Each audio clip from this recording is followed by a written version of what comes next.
Bien, buenas noches, bienvenidos al Solar, aquí estamos de nuevo, una noche más grabando otro episodio en este nuevo formato que incluye eso, la cámara esa que está ahí delante. Recordarles a los amigos que nos escuchan que todavía faltan 2 episodios del podcast que no saldrán en formato video, son 2 episodios viejos que se grabaron hace ya más de un mes y que bueno, nos hemos demorado un poco en la edición y que no se grabaron en video. Para el episodio de hoy, que tengo por primera vez la cámara de frente, lo cual me costará adaptarme. Quienes solo escuchan esto en formato podcast no tienen ningún problema. Quienes son ahora, no sé, la palabra no es televidente, quienes ven estos videos, imagino que sufrirán un poco mi incomodidad mirando a la cámara. Hoy estaré dando continuidad al episodio anterior, al episodio 18, que estuvimos hablando del anuncio, de cómo se anunció en la mesa redonda una estrategia para enfrentar, una cosa que se le llamó estrategia para enfrentar esta crisis que está atravesando el país con el tema del coronavirus. Hemos comentado en el episodio que esta cuestión de llamarle estrategia no estábamos de acuerdo, al menos yo no estaba de acuerdo, expuse por qué.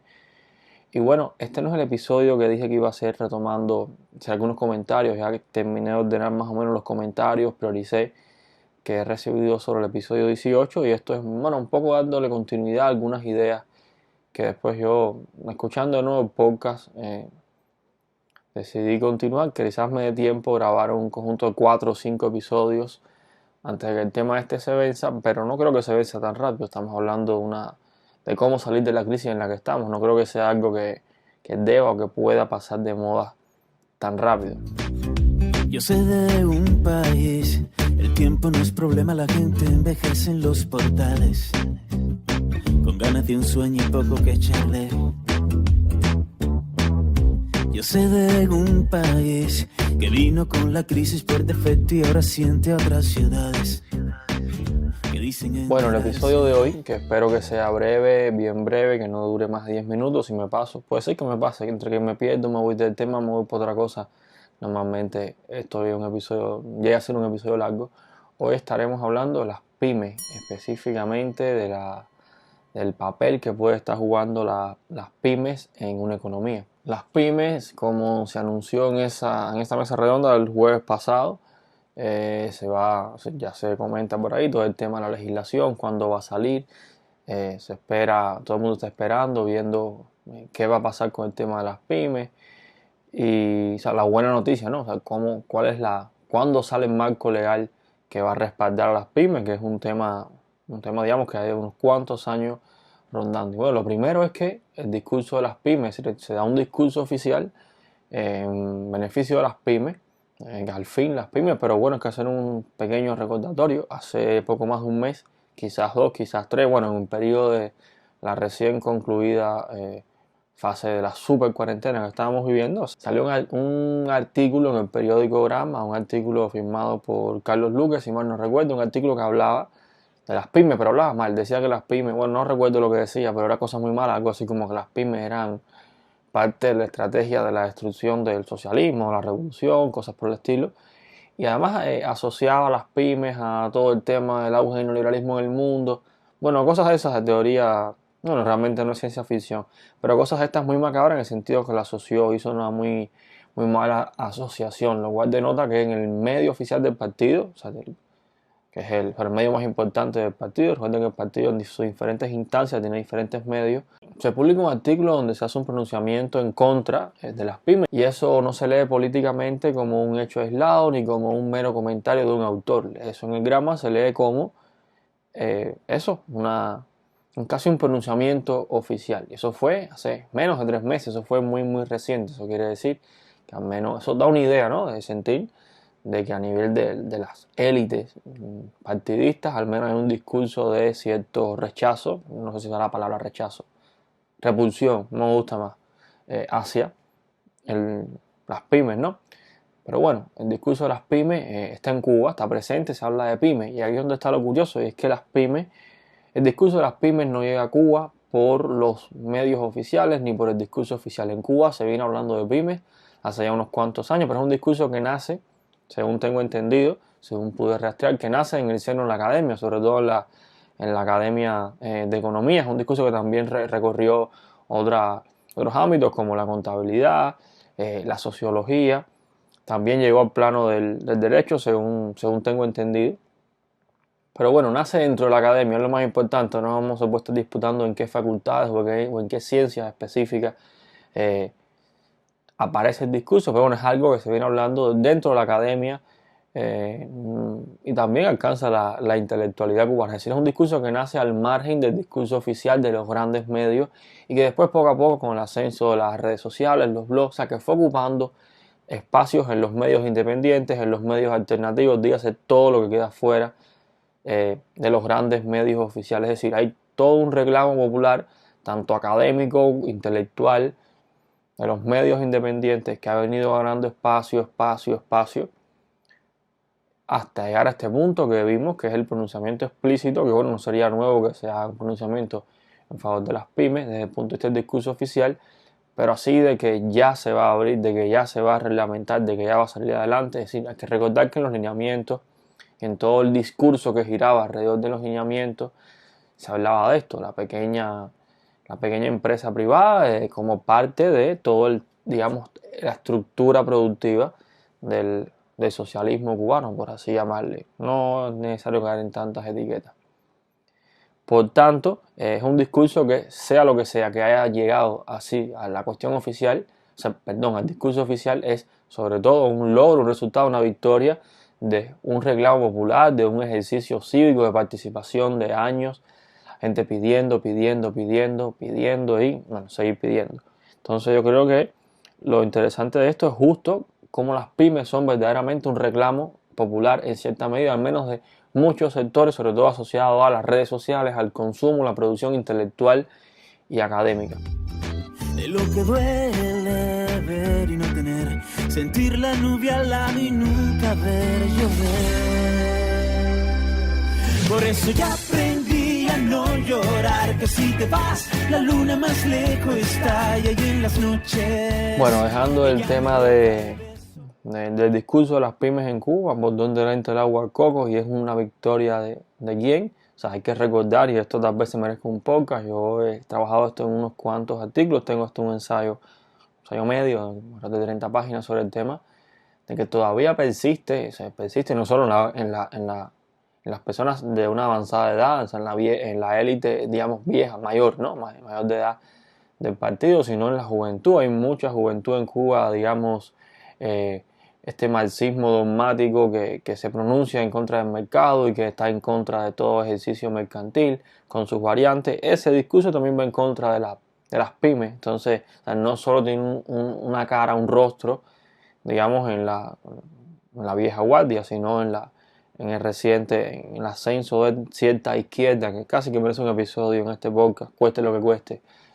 Esta cierta izquierda que también defiende un discurso dogmático. Ahora tocaría, yo pienso que abordar un poco el tema de las pymes, sobre todo en el mundo, cuando es el auge, el ascenso de las pymes en el mundo, y no se puede olvidar, o sea, el contexto que no se puede prestar para manipulación tampoco, es que las pymes toman fuerza en el mundo, en América Latina sobre todo, a partir de la década del 70 y asociado al ascenso del neoliberalismo. Es decir, las pymes se convierten en una práctica hegemónica justo después del ascenso del neoliberalismo. Es decir, bien acompañado del neoliberalismo, desde el punto de vista económico es muy sencillo, responde, digamos, a la deslocalización de la producción que representa el neoliberalismo, que es un fenómeno más complejo. No es una deslocalización en un sentido posmoderno de pérdida de centro económico, sino una descentralización, una deslocalización, de determinados elementos de la producción con el objetivo de reducir costos. Y todo responde a lo básico de la producción capitalista, que es optimizar la producción, y una de las variables esenciales, los costos. De una manera más sencilla, pero una de las principales es la reducción de costos, obviamente. Entonces, que las grandes empresas, los grandes monopolios cargaran con toda la cadena de costos asociadas a su encadenamiento productivo, todo el ciclo de un producto, era algo que estaba afectando mucho. Entonces, esta es decir, el neoliberalismo, una de las propuestas que da es abandonar eso, es decir, tú no cubres los costos de todos los eslabones del encadenamiento, o sea, del ciclo productivo. Y bueno, se ahorra mucho por concepto de costo. Además, es más fácil pagarle a un trabajador en China, Burundi, cualquier país, que a un trabajador en Estados Unidos, con cierta dinámica de seguros, en fin. Entonces responde a esto, y justo esta práctica es la que da como condición, da un escenario favorable para la aparición de las pequeñas y medianas empresas. Es decir, si hay una asociación, digamos, de contextualización del discurso del neoliberalismo, lo cual no quiere decir que las pymes sean un elemento propio del neoliberalismo, como planteó este compañero Carlos Luque en el artículo que mencionábamos en Gramma. Yo en lo personal considero las pymes como propuesta teórica, la veo anclada incluso en las finales, o sea, en la primera mitad del siglo XX, y a finales de la primera mitad del siglo XX, cuando Joseph Schumpeter, se dice más en alemán, no lo puedo decir, que me resulta chistoso, lo digo tal y como se lee, hablaba ya del empresario como innovador, es decir, ya había toda una corriente dentro de la economía que estaba enfocándose en el papel del empresario dentro de la dinámica económica, y de ahí, y eso da pie, ¿no? O sea, eso conduce, ese discurso evoluciona al nivel de comprender la empresa ya como no esta noción industrial de macroempresa, sino la empresa como una expansión de determinada actitud emprendedora de un determinado sujeto, individuo en una economía. Y bueno, hoy las pymes, entonces esa cuestión, perdón, había sido muy importante, o sea, el contexto, porque daba espacio a nuevas dinámicas de producción, autoempleo y a cubrir pequeños espacios dentro del ciclo productivo, digamos, de manera autónoma. Eso no quiere decir que se reparten, digamos, las grandes ganancias. Pongo el ejemplo de iPhone. Por mucho que pase lo que pase, iPhone se sigue diseñando. O sea, el corazón está en el mismo lugar.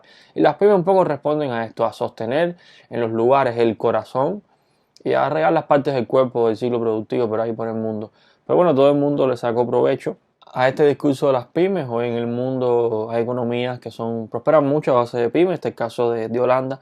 No recuerdo ahora la estadística, no me atrevo a decirla aquí, pero más o menos más de un 80% de la economía holandesa depende de pymes. Un buen anclaje ahí. En la economía holandesa no tiene la dinámica clásica de una revolución industrial al estilo inglés de producciones en serie, sino pymes, pequeños sectores. Y bueno, las pymes se sitúan sobre todo en el sector terciario, que es una cuestión que hemos mencionado en el episodio anterior, es decir, se sitúan sobre todo en la dinámica de los servicios, es decir, la propia estructuración, el tamaño de una pyme no permite, digamos, en este pleno siglo XXI, en un mundo globalizado, a exclusión de Cuba, digamos, competir en petróleo, producción de materiales de construcción, producción, es decir, no puede sostener una producción en serie, o sea, no es un gran motor impulsor en ese sentido, al menos no puede sostener una competencia. O sea, hay determinados sectores que por la estructura propia del capital de ese sector, con estos costos de entrada, por ejemplo la electricidad, o sea,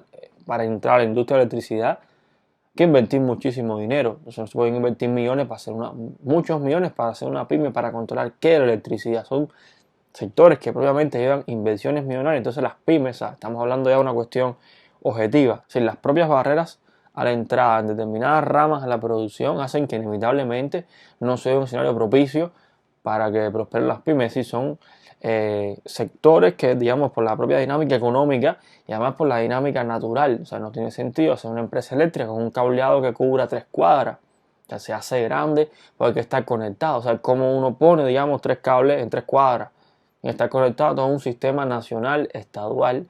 Es decir, hay una estructura natural también en determinados sectores que impide que funcione a través de pymes. Sin embargo, en los servicios es muy diferente. Uno puede comprar X, reelaborarlo y ofrecer determinados servicios, ya sea incluso electrónica, es decir, ya sea siempre tiene una cuestión mucho de manufactura. Es decir, que las pymes no son realmente una fuente de producción masiva, sino que las pymes se insertan, vienen a ser, digamos, las terminaciones nerviosas en producciones masivas. Si nos pensamos en el caso de Holanda, que alguien seguro va a salir con la cuestión cuando escuche esto, bueno, es que evidentemente Holanda se inserta en una vena comercial, mercantil muy importante. Entonces, está arriba de una vena. Holanda es una superficie flotando arriba de una gran vena comercial, no ahora históricamente, por tanto, o sea, ya hay toda una base productiva en la cual tú te insertas que puedes digamos, dedicarte a hacer esas terminaciones nerviosas, esos puntos ya más visibles de todo un siglo. Es decir, fulano en tal lugar produce el producto industrial en serie y aquí tú te dedicas a comercializarlo, por llamarlo de alguna forma. Si uno puede florecer, esto es una cuestión de teoría económica, de historia económica, uno puede florecer, digamos, a costa del comercio, siempre y cuando exista un gran flujo de comercio del cual uno pueda, digamos, sacarle ese provecho. Y esto justo nos lleva al tema de Cuba, porque hay una cuestión implícita aquí, y es que hasta qué punto pueden las pymes sostener, echarse en el hombro el impulso que necesita la economía cubana para salir adelante. Por eso ya aprendí a caminar, ya me da igual si llegas o si te vas, ya no te espero. En este mundo hay poco tiempo. Y ahí es donde llega la pregunta, ¿no? ¿De qué necesita la economía cubana? Bueno, la economía cubana necesita de todo, pero ahora mismo estamos hablando, yo me atrevo a hablar de una crisis alimentaria. Es decir, no tiene que haber gente desnutrida por las calles para hablar de una crisis alimentaria, sino simplemente una dinámica de muy difícil acceso a conseguir determinados alimentos. El hecho de que hacer una cola para determinados productos 48 horas antes, yo creo que es ya la señal suficiente. Entonces este país necesita, como sociedad necesitamos, primero que todo, no hablo de soberanía alimentaria, que eso es un término para mí mucho más complejo, hablo de un sostenimiento alimentario, que es poder garantizarnos, y más en contextos de aislamiento, como esta crisis del coronavirus, de cierre de fronteras, sostenernos al menos en los productos más esenciales que se pueden producir aquí, que antes se producían. Estamos hablando de cosas básicas, arroz, frijoles, ya hicimos un podcast de esto, arroz, frijoles, pollo, puerco, guineo, algún animal, alguna serie de hortalizas, frutas, vegetales que sirven para alimentación. Es decir, ahora mismo no somos capaces de sostenernos en esos productos. Algunos derivados de las clásicas jamonadas, chorizos que se hacen aquí, que se pueden vender a las personas, ¿no? Es decir, hay que resolver ese problema primero que todo. No se necesita tanto divisa para importar picadillo, pollo, X cantidad de cosas. Se necesita producción nacional, por el tomate también, por cierto. Se necesita producción nacional de arroz, frijoles, esa serie de alimentos cárnicos que mencioné, vianda, tomate para hacer puré de tomate. Es decir, se pueden generar soluciones domésticas, se tienen y hay espacio para hacerlo. Digo, por el Marabú y las tierras y las experiencias de acopio fructífera, bueno, las experiencias de acopio, la ironía aquí creo que se nota de lejos. Entonces ese es el problema que tenemos que resolver a grandes rasgos. Cuando uno pone eso en contraste con el escenario natural donde se desenvuelven las pymes en el mundo y a qué responden las pymes, recordamos que no son, bueno, son pymes, son pequeñas obviamente y que no están concentradas en el sector primario de extracción, en el sector industrial, sino en las terminaciones, en los servicios. O sea, ya una cuestión de un producto mucho más acabado en esas terminaciones. Entonces, ¿cómo es posible que unas puedan llegar a esas primeras necesidades? Y sobre todo, no las pymes, bueno, no puede haber pymes en agricultura, me imagino, que hay cooperativas no agropecuarias, pero ¿cómo las pymes van a llegar a resolver ese problema de la economía cubana?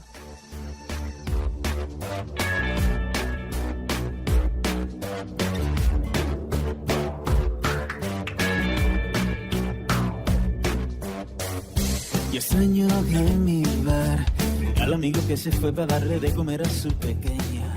Entonces la respuesta, las pymes no pueden, o sea, las pymes no vienen a resolver los problemas esenciales. Cuando digo esenciales es que si no hay alimento en este país, bueno, va a pasar puede pasar muchas cosas, pero ninguna es favorable. No, o sea, no estamos hablando de una cuestión de estética, de que si no hay pymes no va a haber restaurantes, no. Estamos hablando de cuestiones muy básicas de primera necesidad. Entonces las pymes no vienen a resolver ese problema, lo cual no quiere decir que sean el enemigo. Simplemente, si las pymes vienen a resolver determinados problemas, las pymes vienen a cubrir muchos espacios de ineficiencia estatal, sobre todo en los servicios, que es una cuestión que estamos hablando, en cuestiones administrativas. Imagino que permitan hacer pymes, o sea, ya está el caso de las cooperativas no agropecuarias, pero que se permita hacer pymes de consultores y de gestión, que bueno, ya estas experiencias las hay, pero bueno, que se conviertan en empresas realmente.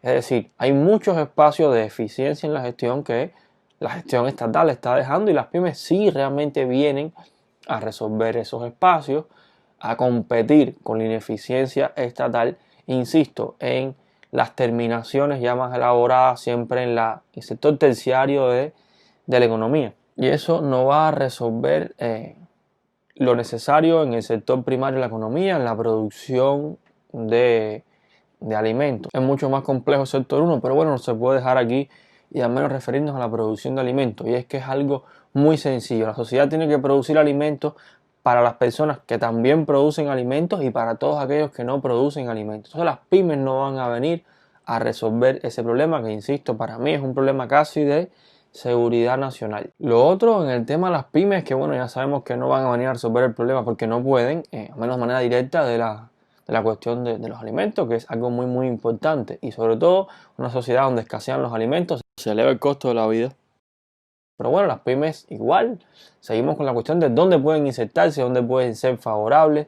Yo había comentado que toda esta en el episodio anterior, el episodio 18, que toda esta terciarización de la economía termina siempre, o puede terminar, eso tiene dimensiones territoriales, nacionales, pero bueno, en determinados espacios, un aumento de los precios de los bienes de primera necesidad. Muy sencillo, aumentan los servicios. Recuerden que cuando hay un servicio sector privado, estas pymes al final terminan por tener un precio más elevado, eso lo habíamos comentado. Entonces se aumentan los precios y bueno, teoría básica de toda la vida, desde Hume, desde la teoría cuantitativa de Hume, empieza a aumentar el dinero en circulación, empieza a aumentar los precios aquí, allá, en todos los sectores de la economía, y al final se termina por lograr un aumento de los precios de los alimentos. Siempre hay que recordar que en los espacios locales donde ha aumentado mucho el turismo, son polos turísticos, terminan por encarecerse mucho los alimentos. Una cuestión de la misma cantidad de productos y aumenta la circulación de dinero, termina por aumentar los precios. Esto tiene matices, pero la idea es que si todo el mundo se dedica en la economía a los servicios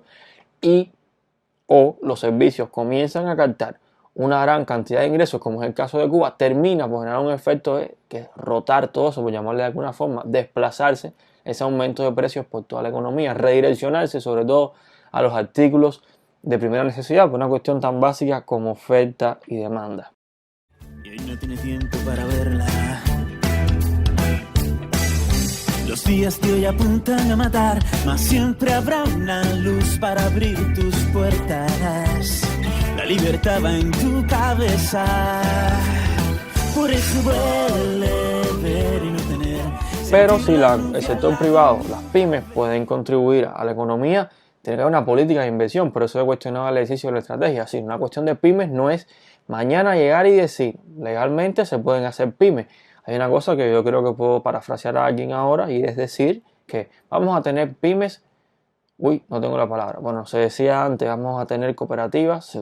Alguien dijo, alguien que yo respeto mucho, hicimos cooperativas sin tener cooperativistas. Voy a construir la frase. Vamos a tener pymes sin tener, pymes en palabras istas, sin tener el sujeto capaz de hacer las pymes. Es decir, si vamos al tema del discurso de nuevo, tenemos que hasta ahora el discurso oficial, pienso en Gramsci, sí, no hay toda una campaña nacional en los medios oficiales. El discurso de las pymes se inserta en los medios independientes, en las redes sociales, en la academia, en los intelectuales, y no es el discurso masivo de la población.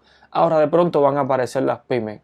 Evidentemente, ¿dónde está el acompañamiento mediático, nacional, partidista, social? Al menos para que se cree una cultura nacional de ambiente de diálogo. Recordemos que el discurso oficial de que el sector privado es un mal necesario, van a aparecer las pymes. ¿Dónde está el cambio de discurso? Es decir, ¿dónde está toda la educación nacional que va de chiquitico para que se entienda a las pymes como un elemento natural, necesario, incluso imprescindible de la economía cubana? ¿Dónde están los cursos, las capacitaciones que se deben estar gestionando a nivel nacional, una política masiva para el tema de las pymes? ¿Dónde están incluso las políticas de redireccionamiento de la inversión? Es decir, algo que aquí se olvida porque el gobierno cubano, o sea, las inversiones estatales no funcionan bajo la lógica que funciona la inversión normalmente. Las inversiones suelen funcionar bajo el criterio de rentabilidad, o sea, percepción de la rentabilidad.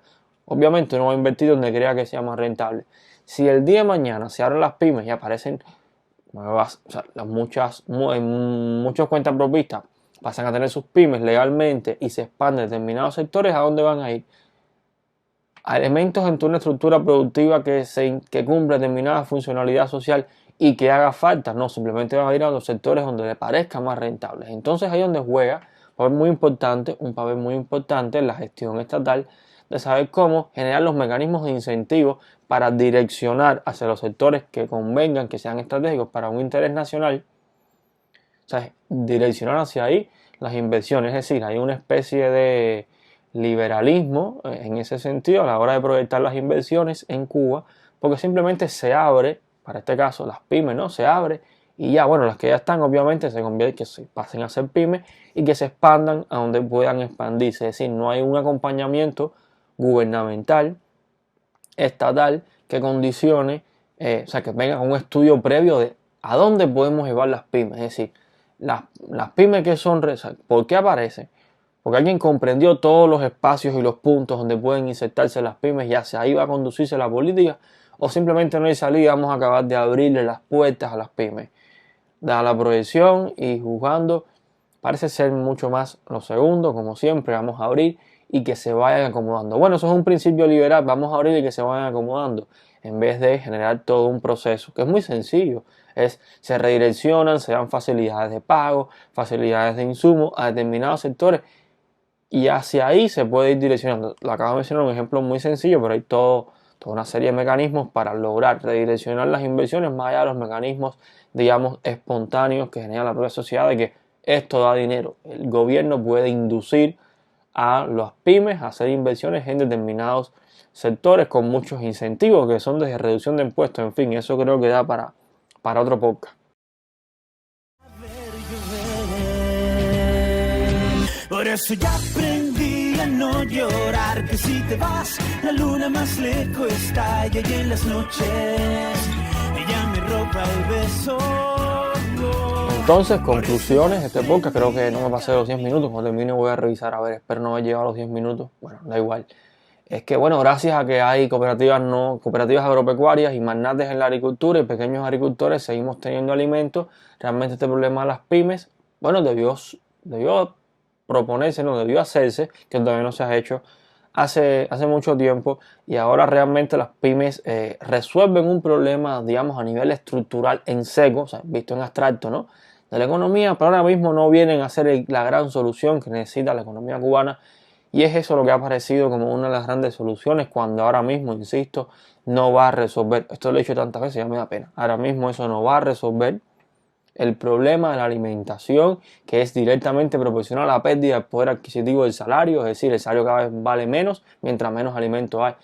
Puede no haber teléfono, puede no haber ropa, puede no haber zapatos, bueno, zapatos no vamos a ver, pero lo que no puede faltar es el alimento, y las pymes, insisto, no vienen a resolver ese problema. Es decir, vamos a plantear soluciones a las terminaciones de los ciclos productivos, a la terciarización de la economía, cuando los problemas primarios no están resueltos. Entonces nada, gracias a esos agricultores que están funcionando, gracias a esos hay algo de agricultores en el sentido amplio, hay algo de alimento, de facturación nacional.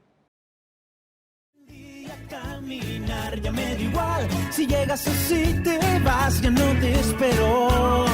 En este mundo hay poco tiempo.